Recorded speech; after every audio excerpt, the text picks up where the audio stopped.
Welcome back, everyone, to Deep Diving Divas.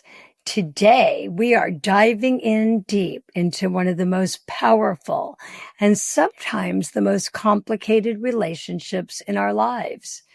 I don't know if you know where we're going with this, but we're talking about the bond between mothers and daughters.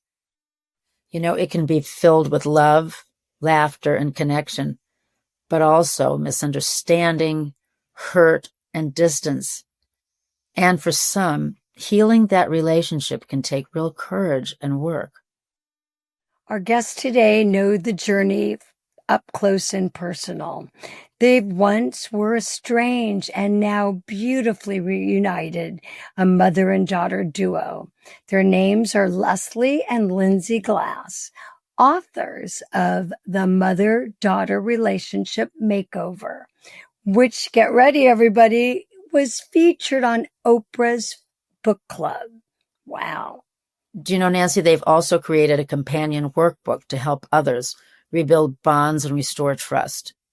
We can't wait to hear how they turned the pain into purpose and how their tools can help all of us strengthen these important relationships. So grab your coffee or your headphones and get ready to dive in with this very important subject. Hey there, friends, it's Nancy and Elaine. They're the Deep Diving Divas, it's quite a name. They're diving deep into the things that matter most, from friendships to family and so much more. Join them each week for a splash of fun. Welcome, Leslie and Lindsey. So nice to meet you both. Wonderful to be here. Yeah. Thanks for having us. We're so excited. You have an incredible story, and I think we should just dive in. So I'm going to ask Leslie, what's so unique about a mother-daughter relationship that makes it so potentially ripe for conflict? Well, your mother-daughter relationship is the only relationship you have in your life where the mother has complete control and guidance in one stage, and moves on from independence to letting go. So a mom's job is to raise a child, but a child's job is to move on and be independent and have their own life. It's really, really hard. From dependence to moving on. Yeah. And I think, it's a relationship that's meant to be in conflict. Yeah. Just by that facet of it. So that terrible twos that you see with the toddlers, well, that kind of goes on the rest of your life unless you forge a healthy relationship of independence and letting go. It's probably the one job where you don't get any training ahead of time. I mean, because that's the most difficult thing. My dad was a pediatrician, and he always said, I'm not taking care of the babies, I'm taking care of the parents, because they needed the help. So every mom is a mom for the first time. Mm. How about that? So we don't know what we're doing with toddlers. Then we've got middle school, we've got high school, we've got college and marriage and all of those things. And we are also changing at the same time our daughters are changing. We're getting older. We're working. Many of us are working while we're trying to raise children. It's a real challenge. Well, I'm sure there are many issues that mothers and daughters frequently disagree on. Could you possibly tell us a few? You probably have a long list, but give us a few. There is a very long list. So we did research for the first book because we really wanted to see what were the universal issues. So there really are 8 top issues that mothers and daughters fight about. And if anybody who is listening has a mother or a daughter, raise your hand when you hear the one that works for you. So food and weight, appearance, finances, boyfriends, girlfriends, romantic partners and friends, mental health, alcohol and drugs are actually a very big fighting issue for a lot of mothers and daughters. Boundaries. And then there's a lot about boundaries and control and independence. These are the top things that all mothers and daughters are going to scuffle about in some way. And for the two of you, hey, you wrote a book about this. So what were the ones and your triggers? What were the ones that affected the two of you? Or was it all of them? Well, do you want to start? Well, I was a working mom, and I had a daughter who experimented with drugs and alcohol during the teen years. And basically that was what derailed our relationship. We also had a dysfunctional family. So, I had to turn into a mom who was very heavily focused on how to make my child healthy. So what would you say about our disagreements, Lindsey? Again, they changed over the years. When we were young, we've always had communication problems and big issues around dependence and independence. And I think that really plays to when you have a child who is struggling. And again, part of when we wrote these books, it was the first time as an adult I was able to think about my mom's experience in the 70s, in the 80s, being a young working mom, no family to help her, a complicated marriage of her own. I have a wonderful older brother, but he was a hellraiser too. So it's not until you're an adult and you're thinking about it that you're like, wow, that was really, really hard. But definitely because alcoholism and I struggle with anxiety were really bad when I was a teenager and in my early 20s. Those just became such big issues for us. And as a parent of somebody who's struggling, I think the desire to fix things, to try and control what's going on is so natural and normal. But in our case, it didn't help. Yeah. Okay, so stop there for a minute. So, okay, I hear what you're saying. And yeah, I'm a mom, not of daughters though. I've got I raised two sons. Lucky and it's you. very different, right? But, so here from the daughter standpoint, so Lindsey, share with us, what would you have wanted your mother to do now that you've gone full circle? You're a grown woman. What should, what if someone else is in conflict like the two of you were, what could the mom do? I'm so glad you asked this. We were literally just talking about this yesterday.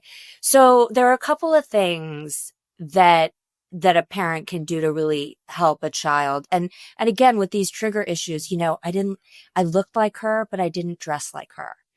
And I looked like her, but I didn't sound like her. And my mom was this well-dressed, perfectly put together. And she had this teenager that was unrecognizable. So, what we talked about is, had she been a little bit more accepting of who I was at that time. So, I wanted to go to art school. They put me in prep school. I wanted to not go to college. They put me in a top 10 university. And they were things I'm grateful now to have had those experiences, but it was too much pressure on me then. So I think looking at your child and saying, you know what, this child isn't exactly what I expected, but I'm going to try and meet them where they're at and be a little less judgmental about what's going on with them. Because at the end of the day, she loves me. She wanted what was best for me. And when you're coming from that critical point of view, it's very hard for your loved ones to hear you. You just feel picked on. And I think back in the day, we were very concerned about kids staying on track. And on track means you're going to graduate from high school. You're going to go to college. You're going to graduate from college. You're going to get a job, right? But that timeline doesn't actually work for every child. And you have to be able to say, well, my daughter, and I used to say, Lindsey, when she wanted to drop out, I said, for you, it's either college or the military. Drop out, right? So, I wouldn't say that was a kind approach to somebody who was struggling with addiction issues. I mean, sometimes you need to take a time out, go to rehab, have a very simple life and a simple job to heal your brain. And I was very concerned about my kids staying on track. I think that one of the things, and especially as a teacher in middle school that I was in my first life, the expectations that parents have, even before that child's born. And I know you've, referenced that, what you wanted for your daughter and where she should go to school and what she should do. But it's very difficult. And I've seen parents who want their children to be like them or they want them to be what they weren't. And they regret they weren't. So now they want to make their child be what they were. It's a combination of these things. I mean, it's so many, conflicts and twists and turns. But what I've seen the most, and as I've seen my friends, as they've gotten older and they look back at their parents, usually their mother is a very narcissistic mother, who's always just thinking about themselves. And I don't know if of all of these things, what would you say if you had to say what was the biggest issue? There's so many. When you say this now, it's like you wonder how in the world does anyone develop a relationship? But what would you say of all of them is the biggest? What do you mean? The biggest issue? Biggest issue. I mean, there's so many things. It's the expectations. It's the boundaries. It's maybe being narcissistic. It's maybe never wanting kids in the first place. Oh, the biggest issue. Yeah. Okay. Yeah. So everything you just said was correct. I think, you have to look at why did somebody want the child, and did you have a child to support and nurture them, or because it felt like the right thing to do? I just think there's so many things that can go into it. But hold on. One of the things I knew it was coming. So one of the biggest things, and this is what so much of our stuff is coming around to now, communication.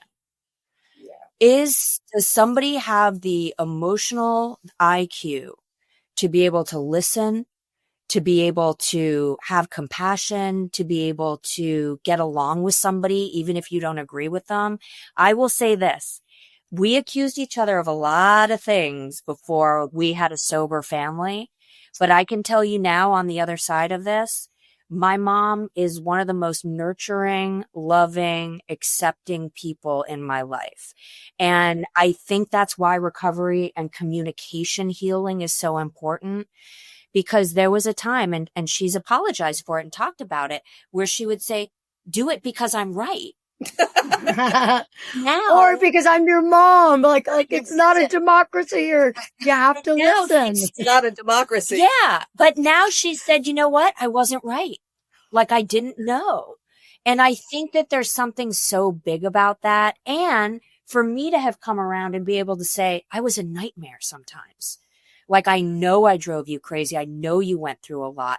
So that's, I think for mothers and daughters who really can't reconcile, it's when one or both simply has no self-awareness. Or accountability. But Elaine, you as a middle school teacher, you know that kids in middle school, that's when they start backing away from and being secretive and not telling their parents what goes on. And this is where that rift can start in middle school, because they are concerned about their parents' views of them. They are afraid and have shame about what may be happening to them at school. So I would say that in middle school, that's the time that you need to be able to let your child know that you're safe to talk to. You know what? I have to add something. When I started to struggle, I was really scared of her. Yeah. She was so powerful. She could have a temper. She was a big personality. And unlike you. She was human. That, she's just a person. Yeah. But I think that that's huge. Like you ask, what can parents do? They can really show that they're safe. That if you say, hey, I'm doing something bad or I'm in trouble, that they're not going to turn around and punish you. That's what's so interesting, because I think I sometimes have said, I don't have children of my own. I have a wonderful, I don't like the word stepchild, but through my husband. And, but when I see my friends, I knew what they were like in high school and college. And some of them were really wild and crazy and got into trouble. And I once asked one of my friends, I said, did you ever tell your son what you were like? She said, Elaine, don't ever tell him. Don't let him know anything that I did. And I think sometimes, why don't parents? Why not? Live with kids? You could say to them, look, I got in trouble. I was this, I was that. I drank, I screwed around. Say what it is and let them identify you as a person, not just your mother, because Elaine, that's so true. Yes. You know what? That's what my husband and I did. I was never afraid to apologize and say, hey, I know we told you this, but actually we were wrong. You know, it's okay if you do XYZ, or it's okay to show that you're human and that you make mistakes. Because, you know, when you're up here and the child's down here, and you're right, Lindsey, it's, you know, but parents have a lot of power.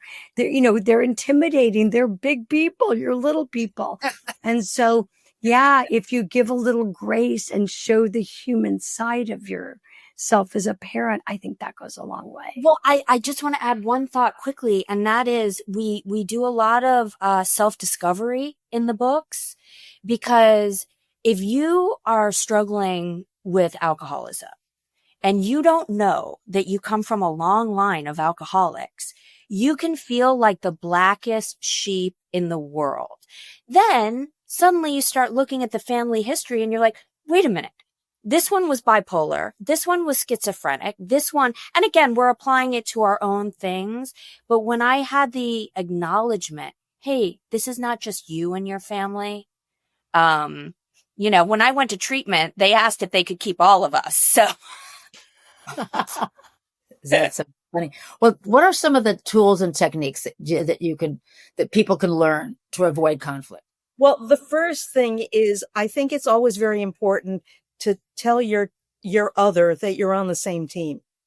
You're on the same team. I'm on your side. I'm here to help you, protect you, and listen to you. So active listening, to be able to ask a daughter or a mother, what are you feeling? You know, what's going on with you?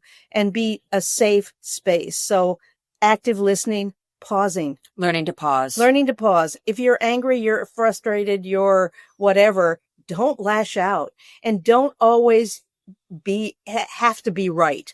I think one of the best things that Lindsey ever said to me was, you may be right. And the first time she said that, I fell on the floor, because she had been so insistent on always being right. I had to be wrong. She had to be right. And I think that when you take the position, you may be right, even if you think the person is wrong. But if you tell them they may be right, it stops the argument. What else, Lindsey? What are their tools? I think it's part of it is identifying what your issues are. So you need to know what your triggers are. So that's why we ask people to really evaluate what their biggest issues are. Because if you're always fighting about food, which we used to do a lot of fighting about food. I'm curious, what were you fighting about food? What was the issue? Oh gosh, when I was little, I ate terribly. If it wasn't coated in sugar or fried, I really probably didn't want to eat it. So I think there was a lot of concern about healthy eating when I was growing up. Then I started having a little bit of disordered eating.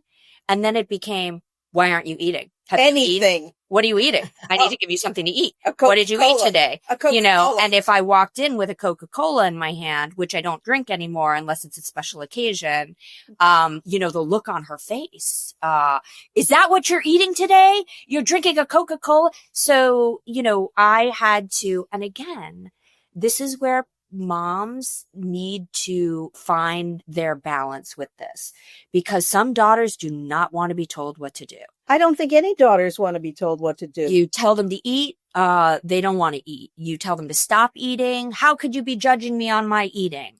So I think that this isn't a specific area where if you do have a daughter or a mother, you're worried about their eating habits, whether it's overeating or undereating. Absolutely, we recommend support groups. Yeah. You know, talk to other people who are going through this. Do not do this alone. This is incredibly common. We're both, I'm in many support groups to this day, and it's not because I still struggle. It's because I need to keep that community around me to make sure that I'm staying on a healthy path. So you don't recover. You continue a recovery process. I mean, you two have come through to the other end, and now you see the light, but it takes a certain personality, because there are many people who never get out of the struggling and can't get out of that deep hole. I mean, there must be some traits about the two of you that you need to have to make it end up as a happy ending. I would say that Lindsey has the most powerful determination to be healthy. She has a powerful desire to be healthy, and she will do whatever it takes to be healthy. And let me just finish what I am. I'm curious. I am curious. So, and I'm a chronic self-improver. So if there's something wrong, I'm going to try and figure out how to make it better. So I'm in solution. I feel like I'm trying to be in solution, and I think Lindsey's trying to be in solution. So our personalities are driving not to fall apart, but to pull it together and to learn ways to pull it together. Now, when we were fighting, I never wanted to see Lindsey again. I just want to add one piece of context to that. So I found recovery at a young age. And I have been sponsored. So I always had people in my life who I was trying to get help from and who were advising me. So when she says, whatever she said, what she means is I wanted to be okay. She wanted to be okay. So I had psychiatrists diagnose me. I did not shy away from saying what's wrong with me and what happened, because until I understood, hey, you have emotional problems. Hey, and I had a psychiatrist say to me, the good news is there's nothing wrong with your hardware. You don't have a personality problem. You don't have a major mental illness. You have an anxiety disorder. I know, right? You have an anxiety disorder and you have emotional problems. Yes. So here are the things we can work on to do that. You can do inner child work. You can do EMDR. You can do trauma healing. You can do talk therapy. You can go to Al-Anon. And guess what? I did it all. Oh, incredible. And So yeah. No. That's truly what healed me was I spent 4 years doing intensive work on myself because I wanted to be better. And then this is what's extraordinary. At the end of those 4 years, I wasn't mad at her anymore because I saw my part and all I really wanted was to see if we could reconcile. So you're talking about forgiveness. You get to a stage where, but it sounds like both of you forgave, right? You admitted who had part in what you did. And you have this extraordinary book that actually, what we said in our introduction, that was featured on Oprah's, book club. So how amazing is that? It's an incredible read. And it's really through your travels, your life, the two of you, you're brilliant writers, and it's really a must read. So tell us, how did Oprah find your book? And how can we find your book? So if memory serves, so here it is. We did a Mother's Day tour for this book. So let's talk about the title. It's the Mother-Daughter Relationship Makeover, 4 Steps to Heal the Love. This is the original book, and it uses our story as the background, but it really takes the reader on their own journey of, going through our 4-step process from self-discovery to understanding your biggest issues, to healing and forgiveness, to ultimately reconciliation, or if not, creating a really healthy lifestyle where you feel happy anyway. So we got picked because Oprah Daily was doing a Mother's Day special. And they chose our book to be part of a group of books that they were promoting for Mother's Day. So let me show you. I don't mean to. Here is the workbook. Oh, great. And this is the companion guide because as we realized, it's a lot easier to do this kind of self-help work when you get really interactive, when you can actually look at charts and put your mother's personality style in, put your cultural influences in. That's when you start to see the patterns and the pathway. So we really, even though the original book involved us, our goal was not to have this be about us. It was really to help mothers and daughters. Well, we really wanted to go through how your generational styles and impacted how your mother raised you, how her mother raised her, and how all of these influences impact the way you are right now. And talking about trauma and also the trauma of being a woman, which, a lot of people don't talk about, how many issues there are literally being a woman. So we go through science, we go through psychology, we go through all of these things so that our readers can really understand, well, who am I? And it was really interesting because many of our interviewers before asked us, well, who are you? And you're not just your labels. Elaine, you're not just one thing, and you're not a food person, and I'm not just a grandmother and a mother and whatever. So those labels don't really show who you are inside, who you are, where you come from.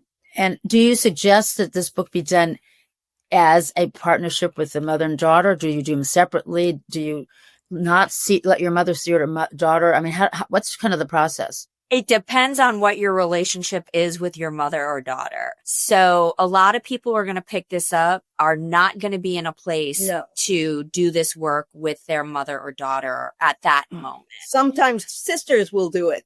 So we did create it, and it was going to be used in a mother-daughter therapeutic book club. So it absolutely can be used, and any mother-daughter can improve their relationship, but we definitely created them to be able to be used individually. So you kind of heal and work on it, and maybe as you work on it yourself, it naturally you'll have the tools to deal with your mother. Because you want to be able to tell the truth. And you're not going to tell your truth if you're censoring yourself because your daughter is going to be reading what you wrote. Oh, that's all right. Before we go, ladies, how can they find the book and the workbook? Okay. Please go to our website, reachoutrecovery.com. We love to sell from our website. Our books are on Amazon and online where books are sold, but much better to come to reachoutrecovery.com. Take a look at what's on our website. If you're interested in our content, sign up for our newsletter because we love interactive processes and we're constantly giving our community things that they can work on. That's great. Oh, I'm sorry. I just came from a baby shower and she's having a little girl. And I thought, it might be an interesting thing to see, but it's a nice little gift to give some. Yeah. It's going to be having a daughter. Find out now before it's too late. That's right. That's Start right. now. That's right. Yes. Leslie, Lindsey, thank you so much for joining us. It was really, we only touched on the surface, but really if they run and buy your book and your workbook, it will probably help so many people out there. Thank you so much for having us. We love it. Yeah.